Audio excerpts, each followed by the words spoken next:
একবার একটা কাঁকড়া সমুদ্র পাড়ে মনের আনন্দে ঘুরে বেড়াচ্ছিল, আর মাঝে মধ্যে থেমে থেমে বালির মধ্যে নিজের পায়ের চিহ্ন দেখে খুব খুশি হচ্ছিল। তার পেছন পেছন পায়ের চিহ্নগুলো এগিয়ে আসতে দেখে সে খুব আনন্দ পাচ্ছিল।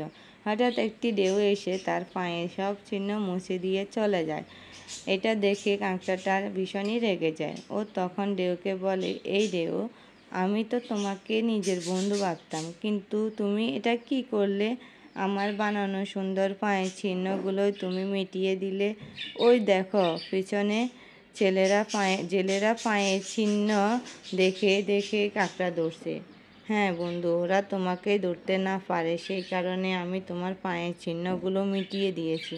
সত্যি কথা এটাই যে অনেক সময় আমরা সামনের মানুষটার কাজ অথবা কথা বুঝতে পারি না, মনে মনে কিছু একটা কল্পনা করে নিই, আর সেখান থেকে তৈরি হয় ভুল বোঝাবুঝি, যার ফলে অনেক সময় বন্ধুত্ব ভেঙে যায়।